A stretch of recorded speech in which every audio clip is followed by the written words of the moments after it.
Hello, good morning, how are we? How's everybody? How's things?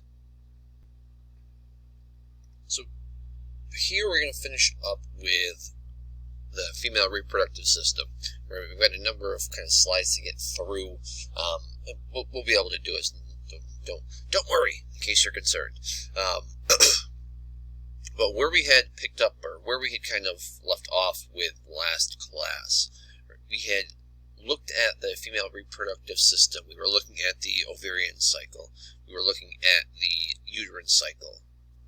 Remember this chart here, right? This slide here, right? This is kind of the entirety of the ovarian and the uterine cycle in one swoop. Let me get this thing off my screen. Let's get off. There we go. There's a little box on the recorder. I'm not sure if you saw that, but I saw it, so I needed to get off. Anyways, the ovarian and uterine cycles. So in order to mature the egg, right, if you recall, women are born with around 400,000-ish eggs, or these things called oocytes. They need to be matured. Right? The reason why they need to be matured is so they can then be ovulated. Okay? They then are ovulated for potential fertilization from a sperm. The hormone, FSH, that was the hormone which was responsible for maturing the oocyte. Now, I guess indirectly it matures the oocyte, right? FSH specifically matures the follicle, right? Hence follicle stimulating hormone. But if you recall, the oocyte, which is this guy in here, right? As the follicle develops, right, primordial to primary, primary to secondary, secondary to mature, the oocyte matures along with it until the point it's mature. So now it needs to be ovulated. Cool. That was Cliff Notes where we had, the things we had covered last class. So we gotten through that entire point. So we're to the point where the oocyte, or the egg, is now ovulated. Alright? So when it's ovulated, it's literally busted or burst out of the ovarian wall, and it's dropped into the fallopian tube, into the uterine tube. Goes from the uterine tube down this cascade, eventually reaching the uterus. So we're going to start by looking at what does life look like inside of the fallopian tube. Again, fallopian tube, uterine tube, oviduct, all the same thing. So we can see the simple ciliated columnar epithelium. Right? Of the mucosa contains cilia, helps move the fertilized ovum or the secondary oocyte towards the uterus. Yeah, when it's first dropped in the fallopian tube, because of the fact that the fallopian tube is lined with simple ciliated columnar epithelium, that can help transport, that can help carry the oocyte towards the uterus.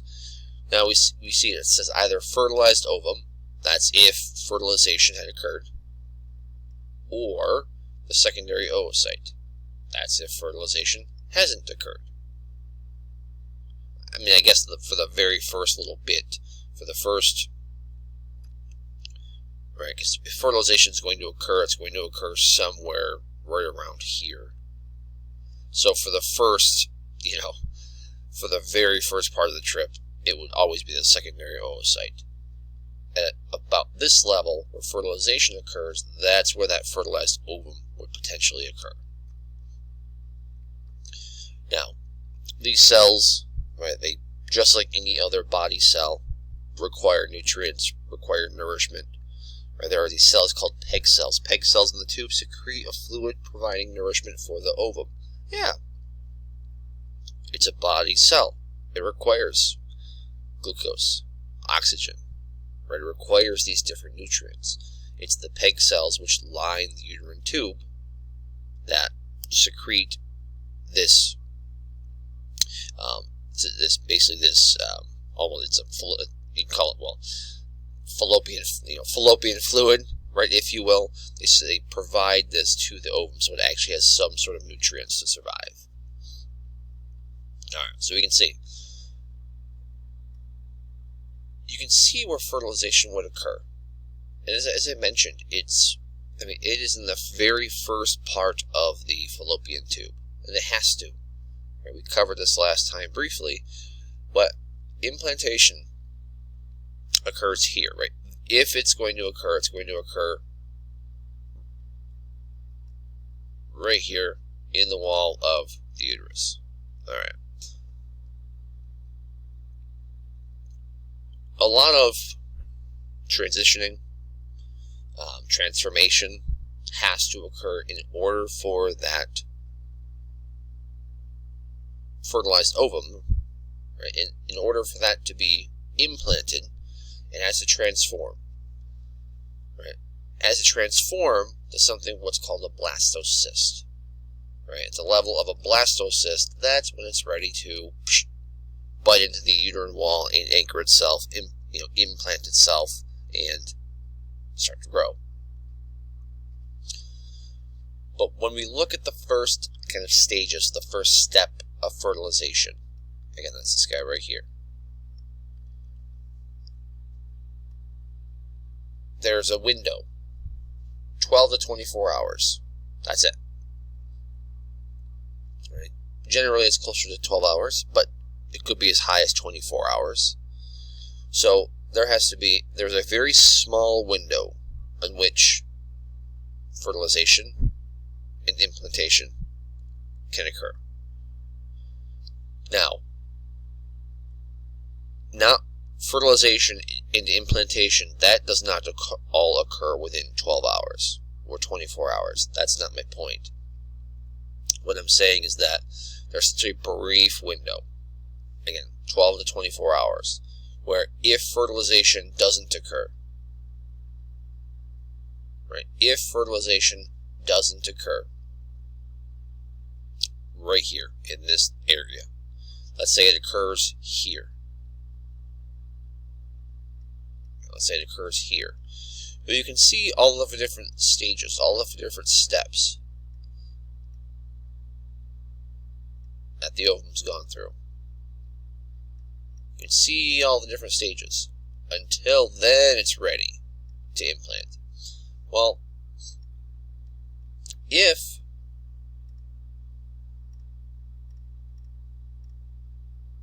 fertilization didn't occur until here, well, these first two steps, as they occur, this would be the first step, and then it would continue on.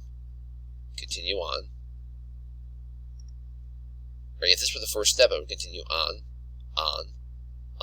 but it still wouldn't be ready. Right? It wouldn't be a blastocyst at this point. Right? If fertilization occurred here, it wouldn't become a blastocyst until it got somewhere down around here. At that point, now it's too late. We're way too far down. Right, so that's why I mentioned there's a very fine window in the fallopian tube in which fertilization can occur, for which implantation is going to be a success. Right? Potentially be a success.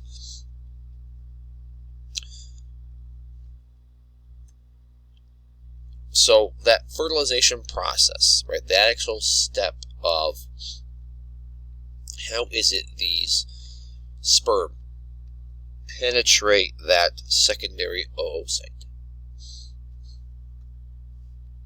On the head of the sperm,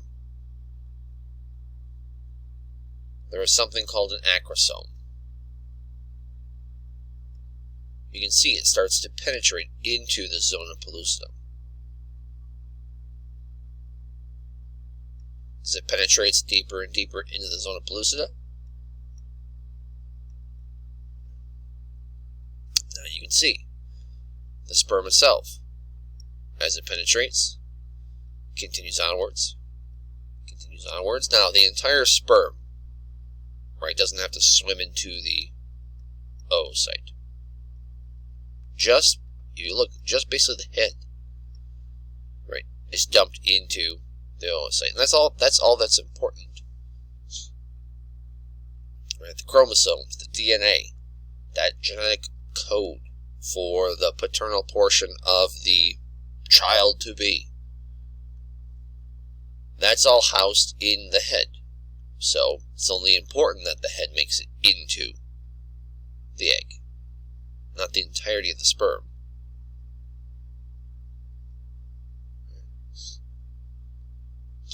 So,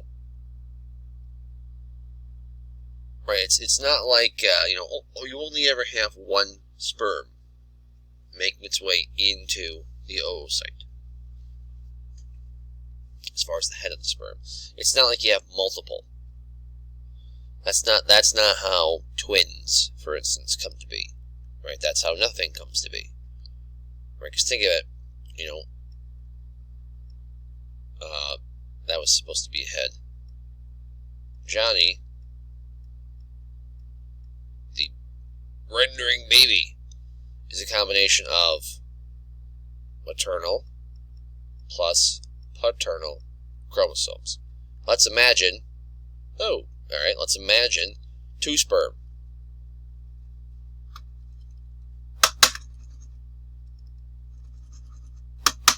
Come on, mouse, work with me here.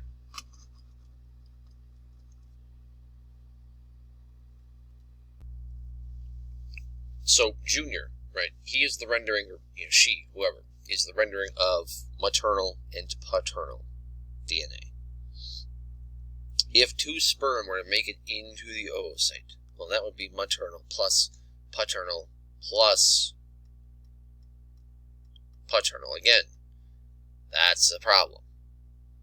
Right? That means we would have 3 different sets of chromosomes. Right? We'd have 1 maternal and 2 paternal. That's a problem. That's not conducive to life. That's not, oh, hey, we're going to have twins. Nope, we're going to have nothing.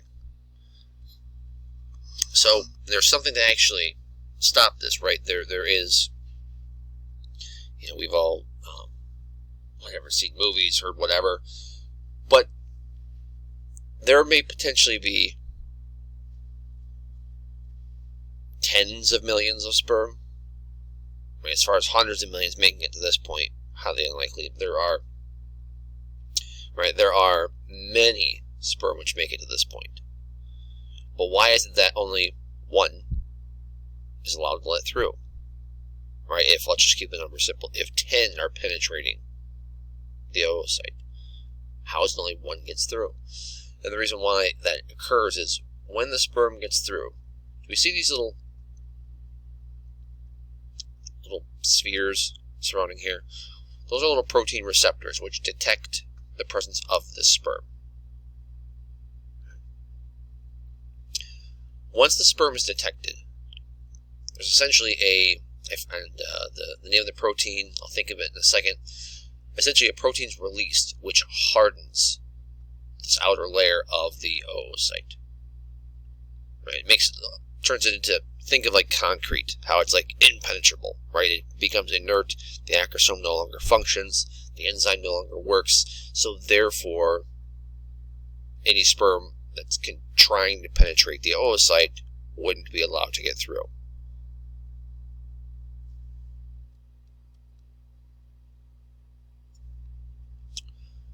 Alright, so that's fertilization that occurred here. Awesome. Now it's time for that sperm and that oocyte. Once they are fertilized, they combine. Now we start to have the division process, right? That preparation process. Recall I had mentioned it's not like the egg, and it's not like the zygote, that fertilized ovum. It's not like that can just boop shoot it into the wall. It has to prepare itself. It has to morph. It has to transform into a blastocyst. So that's the next couple of stages we're going to be looking at here.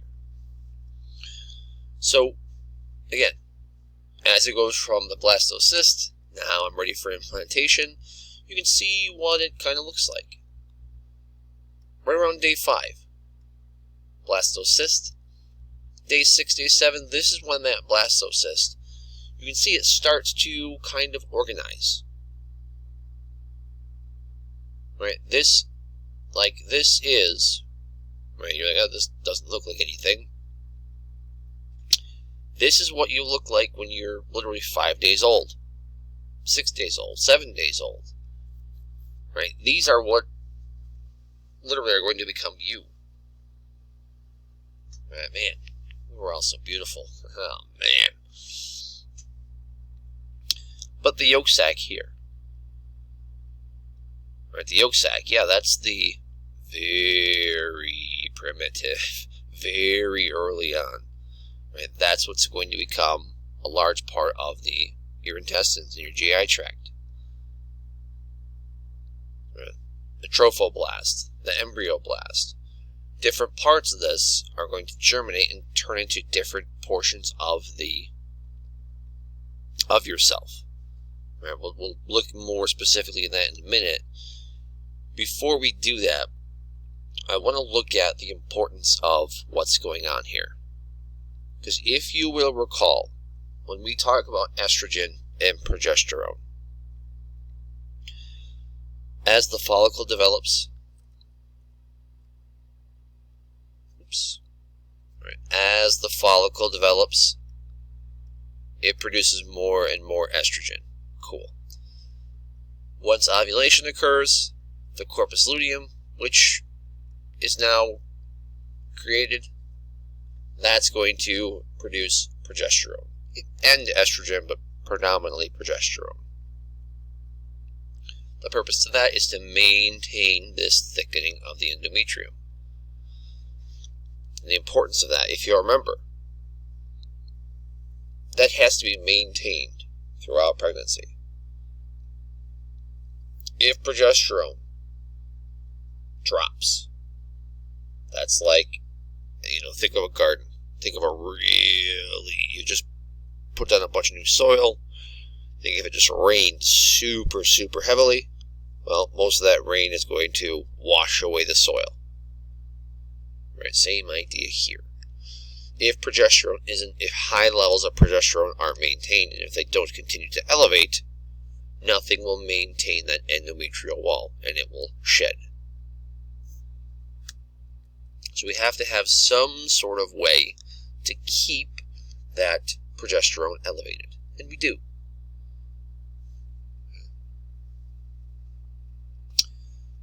Here, the trophoblast.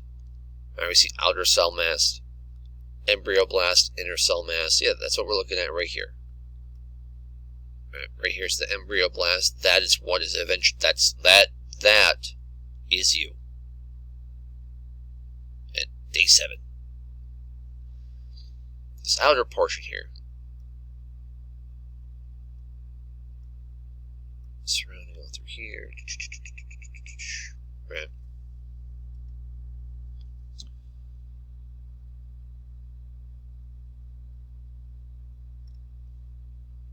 There we go. This outer portion here. That's the trophoblast. Think of that as being a very kind of primitive placenta. Right. More specifically, that's the fetal portion of the placenta. Now, this develops into something called the chorionic sac. Why is that important? That's important because that's going to secrete something called HCG, something called human chorionic gonadotropin. Human chorionic gonadotropin, if you've ever heard of it, if you haven't, pregnancy tests, right? This is what they test for, right? HCG, right? Whether it's a blood test, whether it's one of the pregnancy tests from the store, right? Tests for levels of HCG, and the reason why it tests for HCG is because this chorionic sac begins to secrete it. The reason why it begins to secrete it is because this is what will maintain the corpus luteum.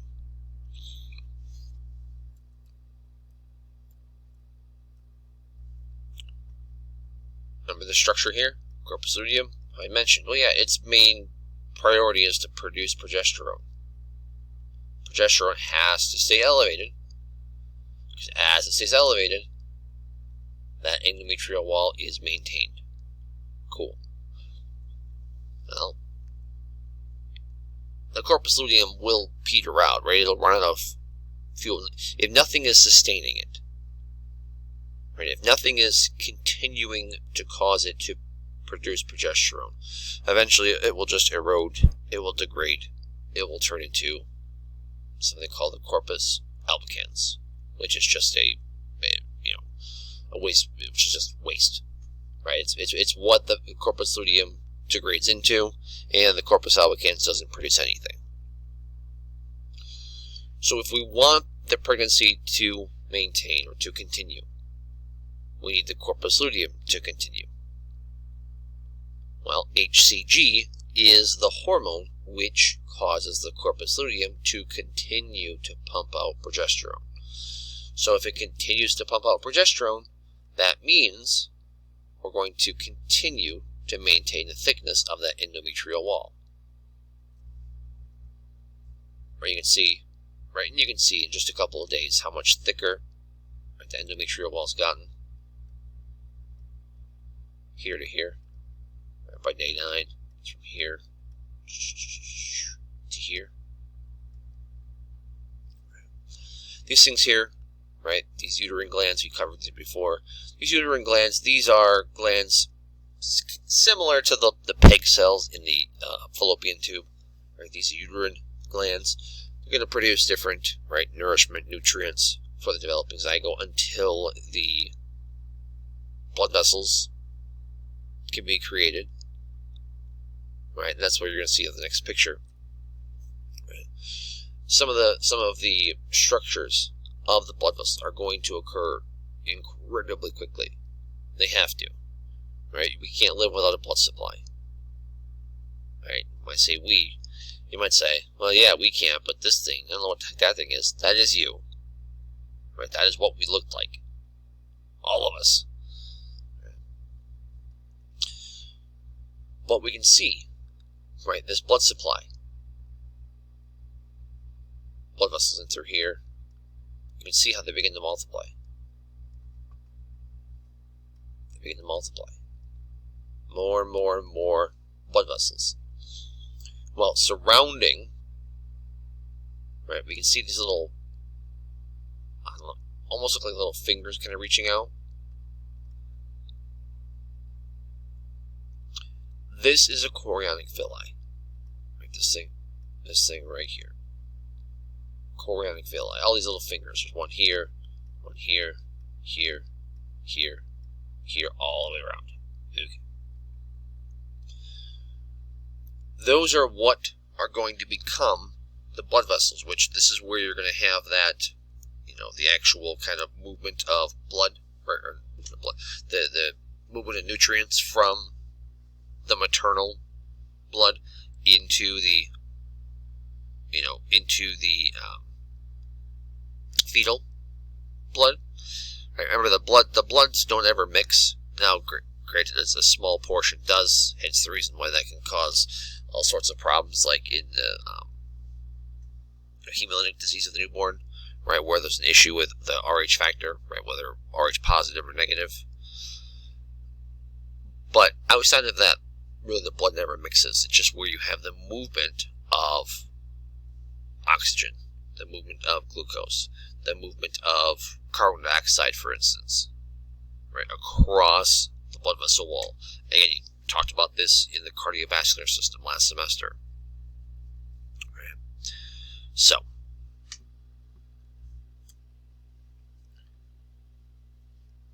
this here, see different germ layers arising from gastrulation. Okay, so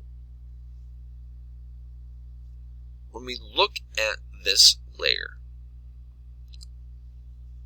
These layers: endoderm, mesoderm, and ectoderm. When we talk about something called gastrulation, that is the organized formation of the tissues. Right? As with anything, there has to be some sort of organization. There has to be some degree of process. That's what's occurring here. So, for instance, if I look at the endoderm, okay, epithelium lining the GI tract, epithelium lining the urinary bladder, gallbladder, liver, epithelium lining the upper respiratory tract, right? The epithelium lining various glands, right? The urethra, the urinary system. So the different tissues of the body are derived from these different germ layers, right? Remember, think about when, a seed germinates, right? Oh, it grows. So as it germinates, right, that seed germinates and grows into the flower, for instance. Well, here, this endoderm, this germ layer, can grow into, again, the epithelium lining the GI tract, or the epithelium lining the urinary bladder, or so on and so forth. The mesoderm, all skeletal and cardiac muscle, right, all cartilage, bone, right, blood, right, blood vessels. They all arrive from the mesoderm. So the mesoderm is the germ layer which germinates, again, all skeletal muscle, all cartilage and bone, all blood. The ectoderm, all nervous tissue, brain, spinal cord, brachial plexus, radial nerve, doesn't matter, whatever you want to name, that's nervous tissue. All of that forms from the ectoderm. The epidermis of the skin, right, that outermost portion of the skin, is derived from the ectoderm. Right? We see hair follicles, the eyes, right, all develop from the ectoderm. So no, you do not have to go through and memorize every single one of these things. No, you don't. Right? Just keep in mind some of the things that I pointed out. Just understand that, yeah, these three germ layers, these are the three primary germ layers. These are the three layers which give rise to all of the different tissues of the body.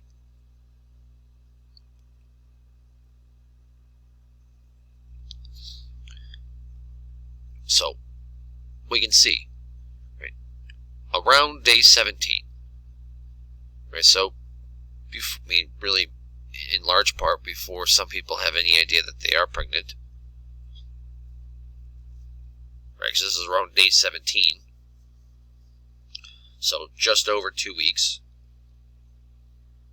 right, from the point of ovulation, something called neurulation occurs.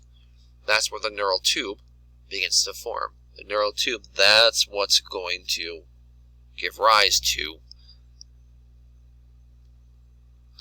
the brain and spinal cord. Somite formation gives rise to 42 pairs of sclerotome, myotome, and dermatome. We're not going to go into any detail as far as these different layers, but just the same as the three primary germ layers give rise to all the different tissues of the body. Sclerotome, myotome, dermatome. Right? These give rise to again, more specific parts, right? Myotome, muscle, dermatome, skin, sclerotome, in large part the connective tissues. Right? But this is, again, it's just another organized way for the embryo, the developed embryo to develop in some organized fashion.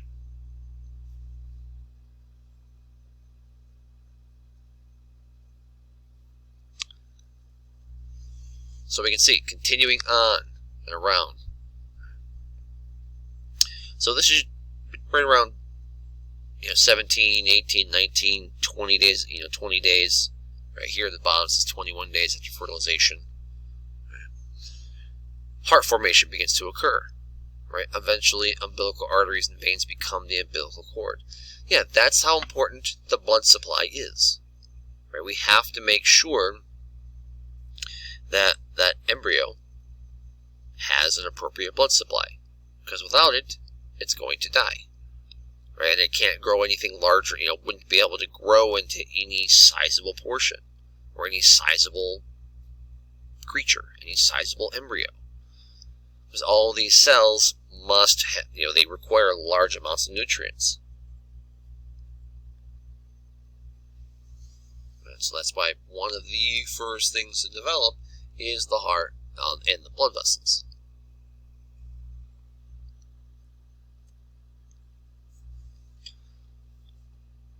And so this right here we can see, right, the blood vessels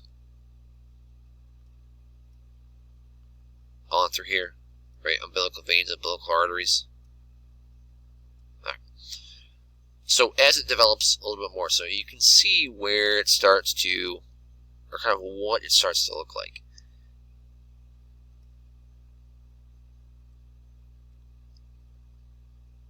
Maybe just kind of dividing line.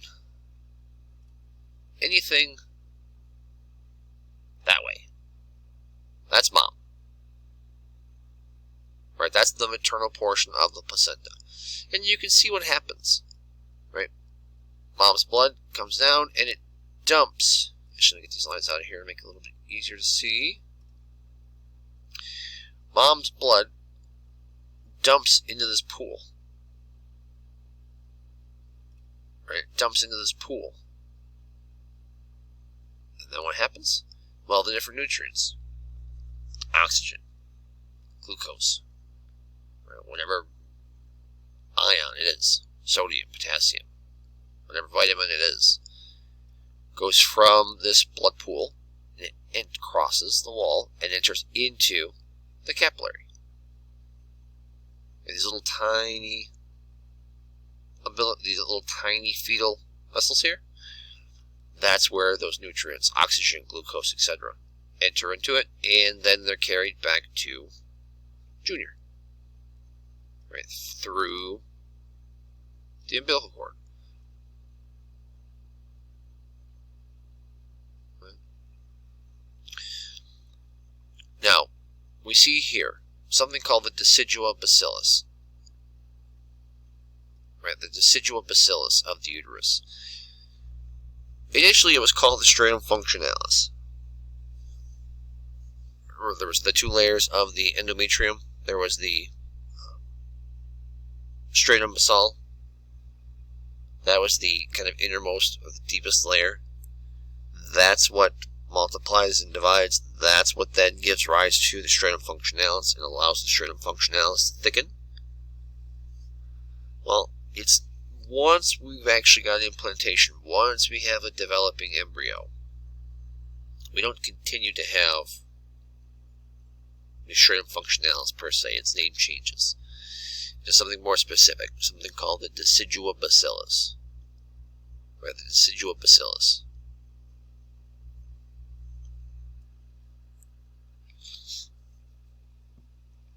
So from here, right, really from around day 28, right, to around, oh man, right around day 56, right, 4th to 8th week, right, there's a huge amount of formation which occurs. Something called organogenesis. That is where the vast majority of the organs and limbs of the body, right, they've either developed or they've begun to develop. Obviously, at that point, they are not fully formed. However, they are either substantially formed, right, or have begun to be created. So, from that point on, right, so once we are no longer an embryo, right, once, okay, the tissues have formed, the limbs have formed, the eyes, the brain, all of that's formed. Now it's the job to grow, mature, and synthesize more specific, delicate tissues. And we can see the fetal period itself that begins at 9 weeks. And at that point, we see very few structures and tissues are created. Right? Very few. Right? New tissues, very few new structures are created. It's essentially from 9 weeks on, the entire purpose is to mature. Right? To further develop the tissues that are already there. Right? To further develop the limbs. Right? To further develop the skeletal muscle. To further develop the bone structure. Right? Again, that all takes place during the fetal period. Wow! Good Lord! Whew! I mean, man, talk about a looker. We were all good looking. Some of us still, some of us not so much. But hey, that's all right. Keep on trucking. You can see around day 20. Right, this is what we all looked like. That right there. That's it. That's what we're looking at. Mama. Right? But it's fascinating. No, I'm not going to have an image of these pictures online or on the exam and say, hey, which day is this? Nope. But I'm not going to draw a bunch of stuff on this. I'm not going to just look at this for a minute. Right? When we go from day 20 to day 24. All right, well, you can see this kind of tube in day 20 here, kind of elongated. Now here it's kind of gotten thinner. It's getting a little bit more of kind of a shape. Right? If I kind of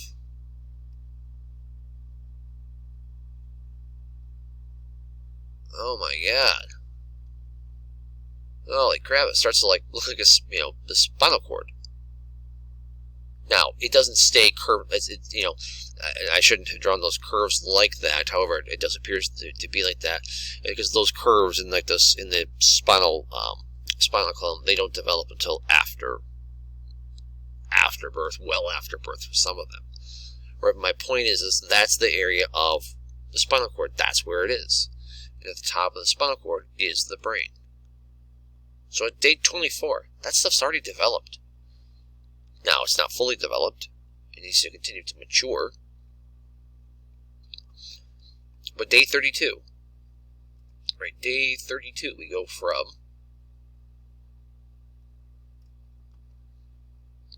this to this. Alright, I can start to see a little bit kind of a tail type of thing. A little bit kind of bumps. Yeah, those are the limbs. Those are what will become the limbs. Here's the heart. You start to have the pharyngeal arches. Oh, this is part of the neck. Oh, this is part of the face. So give it 2 more weeks. Oh, limbs have developed a little more so. Right? You can see. You can start to see a little bit of a nose. Right? The ear starts to form. So give it 8 more days. By day, from day 20, we went from this thing, and in a period of 30 days, so in 1 month, we did something like that, which is pretty remarkable. I guess think of how hard you have to, think of how hard nowadays we have to work to put on, oh man, I want to put on, some muscle. It's gotta go to, the gym, or I gotta go, work out and be, super physically active. Stuff, it just sounds horrible, right?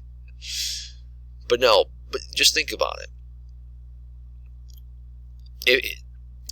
Alright, let's say you weigh 200 pounds. Alright, man, I want to put on,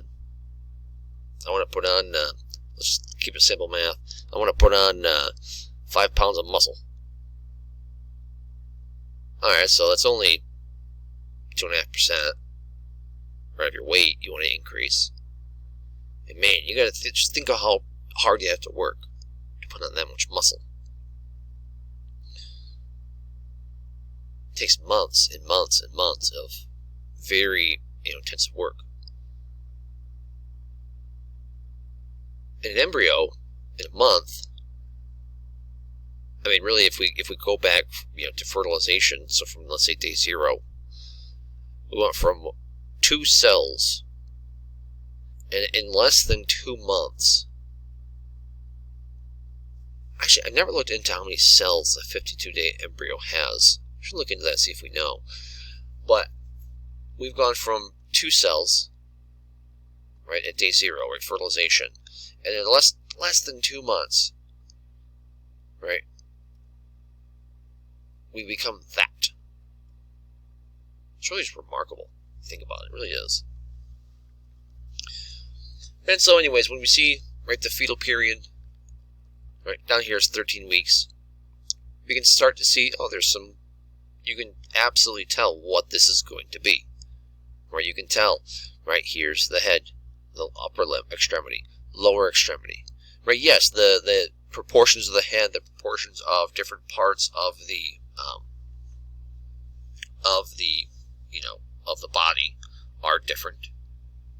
Right, you can see the length of the torso, right, in relation to that of the lower extremity. So proportion-wise, everything's off a little bit.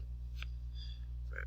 But it is right from here where we just continue to have much of the development of the already existing tissues. All right. So some of the maternal changes which arise from being pregnant. See, during the first 3 to 4 months of pregnancy, the corpus luteum secretes progesterone. And estrogens, really by and large, progesterone is the main importance.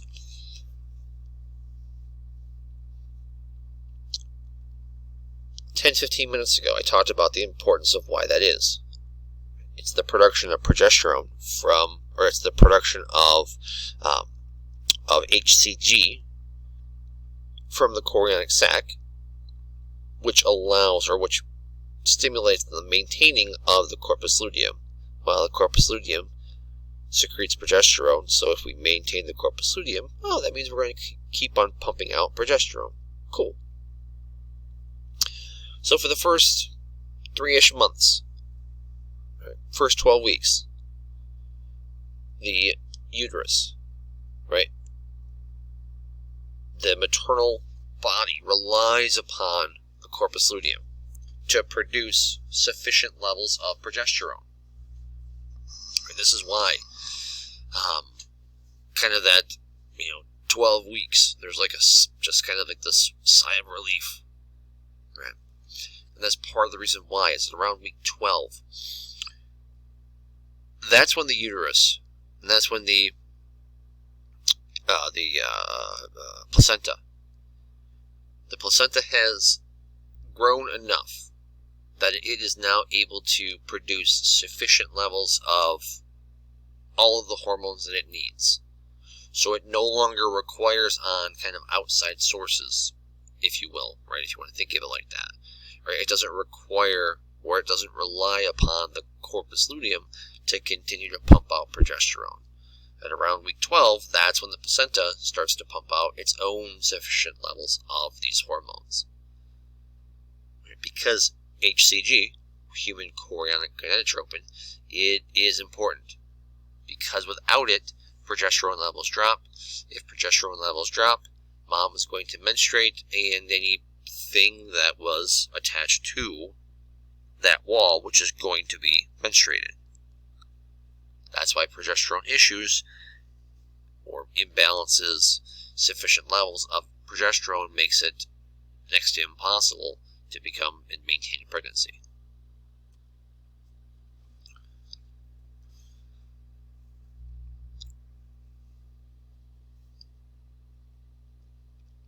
So, HCG, we see progesterone, estrogens, right, maintains endometrium. The other part of HCG prepares the mammary glands for lactation.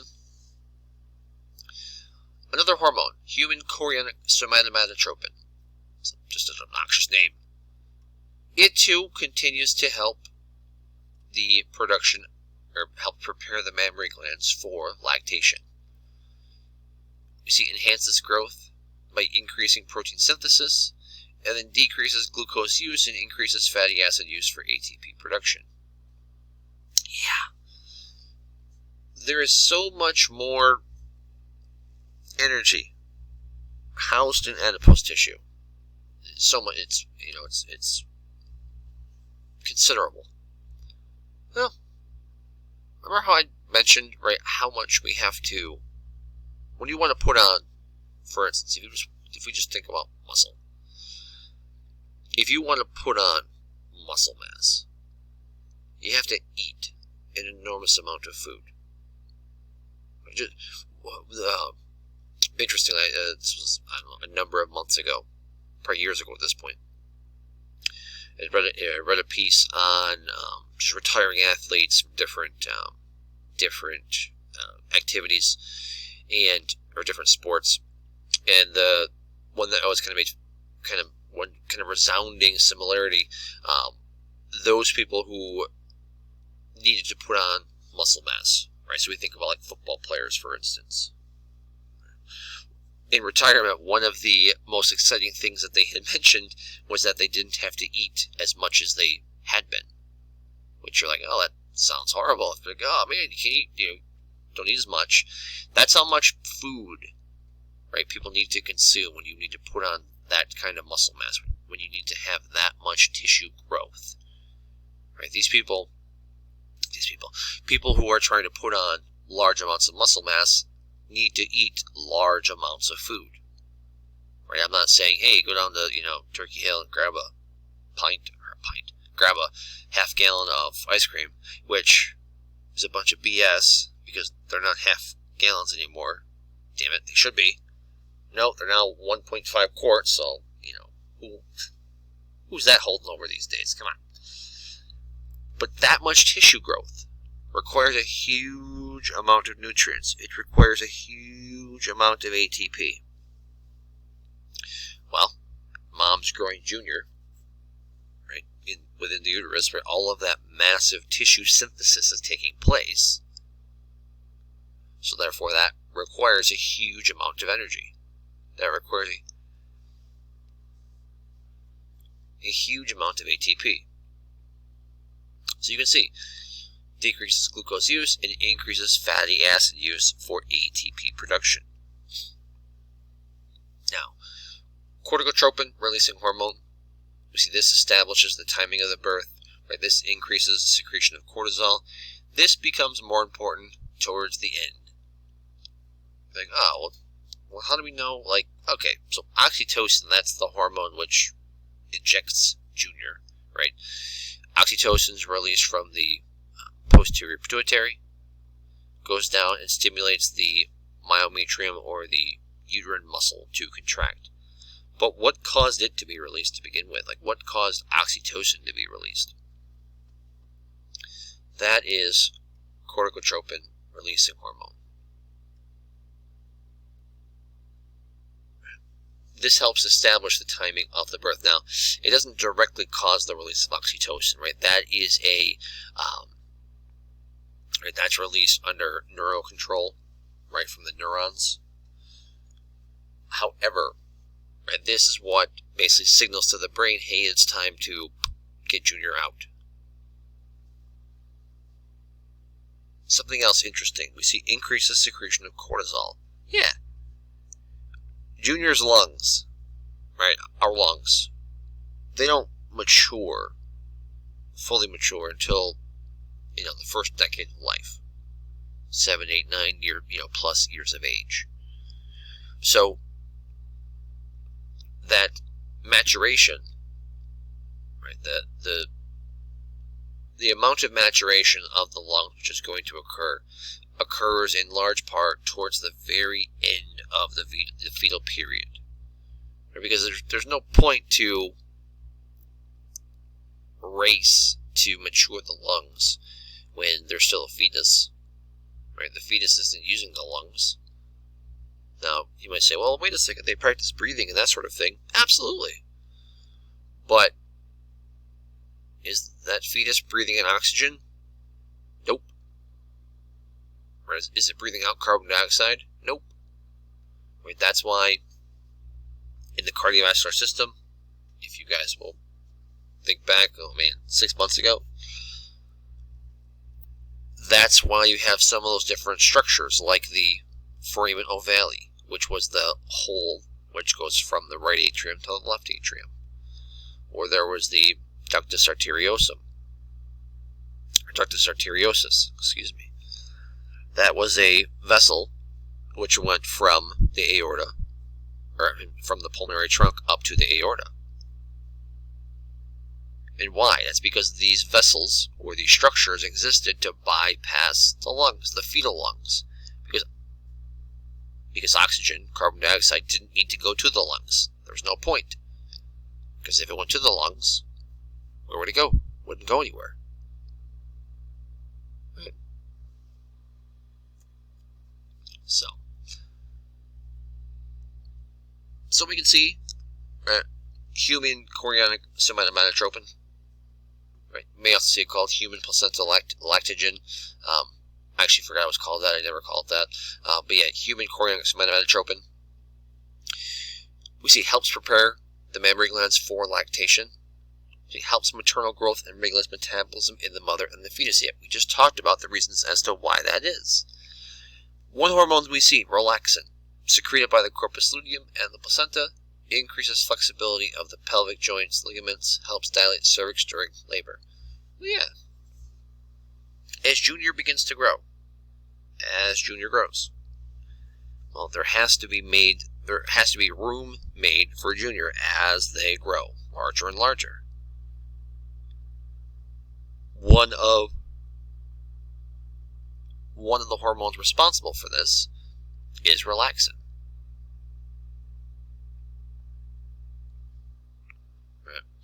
Relaxin, that's what relaxes the different tissues, like the pelvic joints, right? Like the SI joints.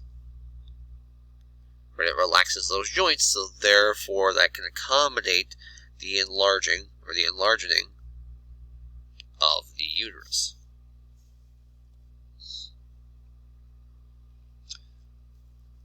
So lastly, right, we see corticotropin releasing hormone secreted by the placenta, involved in the timing of birth.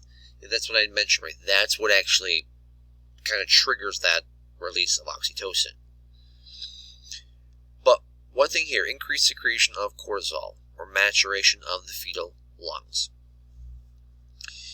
That's where I mentioned, right? Really, in large part, that doesn't occur until,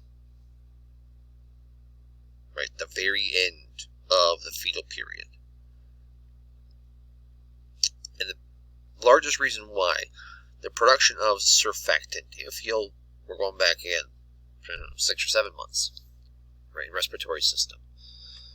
But the production of surfactant, right, that is think of it as like an anti-sticking agent. Right? When you pull out latex gloves, or they're always kind of latex gloves or nylon gloves from a box, you might notice sometimes they have like this, I don't know, powdery kind of powderiness to them. That prevents the gloves from sticking together. This surfactant does the same thing. The alveoli, or these, I know I'm going back now, but the alveoli, those are the air sacs. Those are the sacs which are going to fill with air. When we exhale, those alveoli collapse. Fortunately, because of the surfactant, that's going to prevent the alveoli from adhering to one another, or from adhering to itself. Basically, as the walls collapse, think of a balloon. Blow up a balloon, the walls separate, let the air out of the balloon, the walls collapse, and the walls are directly side by side. Right. Take it just randomly. Next time you have a balloon. Not that you have a balloon very often. I have kids and we don't have balloons very often for a myriad of reasons. But, right, take that empty balloon and try to pry apart, right? Try to open up both sides of that balloon, right? Grab one side, grab the other, and try and peel it apart. It's difficult. Right? Alveoli functions in a very similar way. If it were to collapse, if it were to not inflate with air, the odds of the kind of walls adhering or sticking to each other is much higher. So, we have the production of surfactant, right, to prevent that.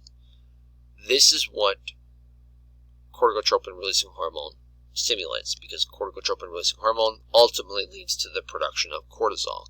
And cortisol helps to stimulate the maturation of the lungs. This is why babies that they know are going to be premature, right, one of the things they'll try to do is give mom a shot of steroids. Right, whoa, steroid, well yeah, remember cortisol, right?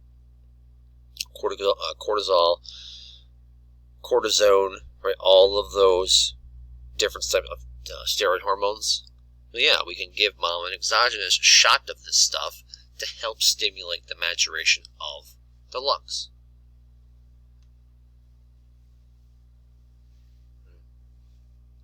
So, all right.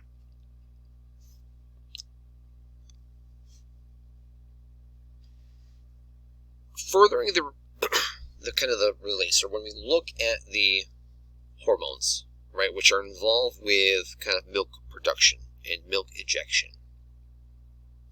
we see something called prolactin and something called oxytocin. Prolactin stimulates the production of milk, right? Prolactin, production, right? So it's prolactin which actually causes the production of the milk.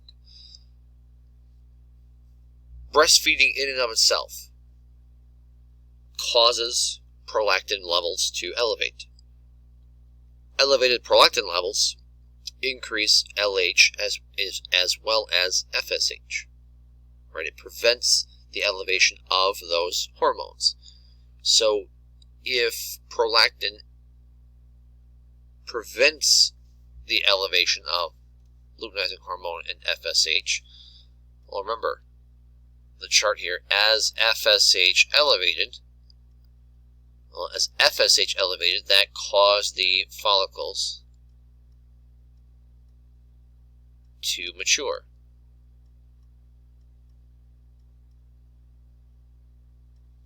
Right? And eventually that oocyte was ovulated. If FSH and LH don't elevate, this doesn't occur. This is why, again, there's that kind of built-in period where, right, mom is, isn't fertile, isn't able to be, another oocyte or another blastocyst isn't able to implant, because without FSH, right, there isn't a oocyte which is being matured. Right, does that make sense? That's why, again, women, the first few months, 4, 5, 6, it depends really in large part whether or not you've breastfed, or if mom has breastfed the child or not. But anywhere from right around 4 to 5 to 6 months is when you begin to have the return to menstruation, because that's when you start to have the elevating levels of LH, more specifically FSH, occurring. Because remember, without elevating FSH levels, the follicles don't develop. If the follicles don't develop, the oocyte doesn't develop. Oxytocin stimulates the ejection of that milk. Yeah, prolactin produces the milk, whereas oxytocin ejects the milk. Right? So just like oxytocin ejects Junior, right? Oxytocin causes the ejection of that milk. And I talked about this before. This is where in the store, a new mom walking through the store, and she just hears a baby crying from like 3 aisles over, and then all of a sudden she looks down, she's like, damn it, and she's just lactating, right? Because there's this reflex, right? There's this release of oxytocin upon that baby's cry, because if there's a baby around crying, right, that innate those instincts within mom, right, just take over, and a small amount of oxytocin is released, and that milk starts to be ejected. All right.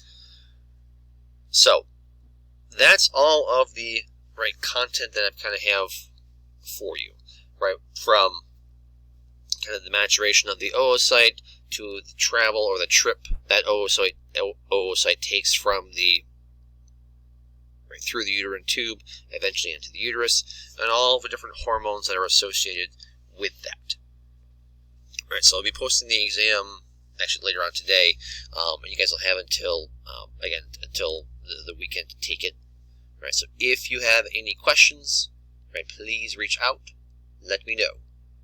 All right, everybody, take care. It's supposed to be a quasi-normal or a quasi-warm day today, so enjoy, and we will talk soon.